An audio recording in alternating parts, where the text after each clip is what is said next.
In this video, I'll show you how to find the variance and standard deviation from a sample versus a population using Excel.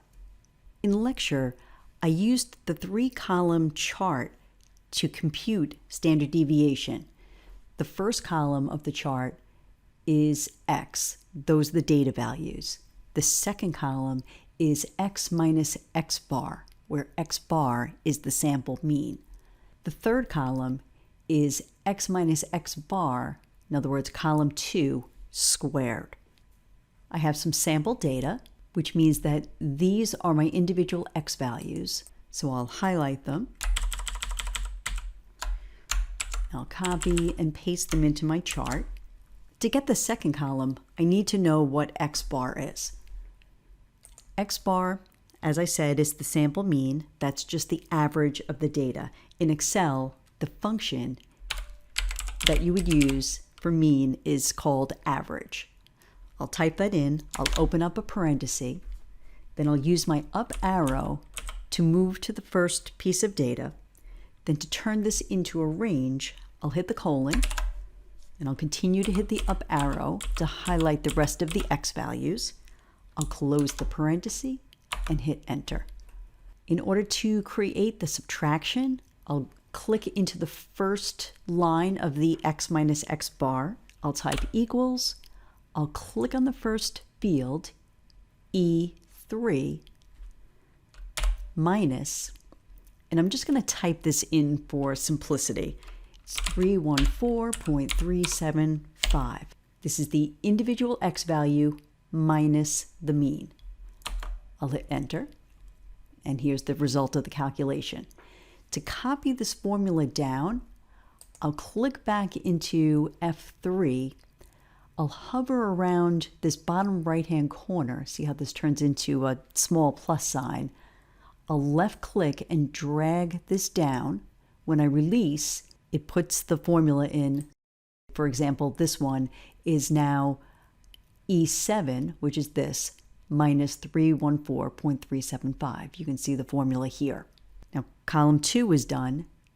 To get column 3, I'm just going to take this result, which on the first line is F3, and I'm going to square that. Well, an easy way just to create that formula is equals, and I'll type in F3, see how it highlights when I'm squaring, and I'll just do times F3.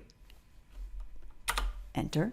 Now I have the square, and again, I'll click in here, drag this down. Now all of these are populated. I have the squares. Now looking over to the right, I have the formula.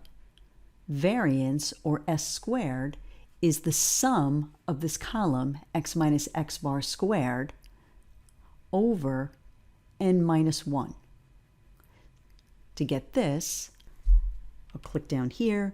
I'll type equals sum, open parentheses, and then just like I did before, I'll use the up arrow to get to the first piece of data. I'll hit the colon, up arrow to highlight the rest of what I want to sum, close the parentheses, and hit enter. That will be my numerator for variance. So I'll write that in here, 12075.875. I'm getting that from here. For the denominator, the number of data values, well, that's 1, 2, 3, 4, 5, 6, 7, 8 here.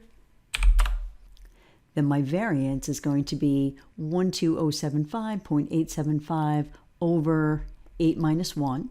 And to calculate that in Excel, I'll do equals, I'll pick up the numerator, divided by, that's just the slash, and then 8 minus 1, I'm just going to put that in as 7.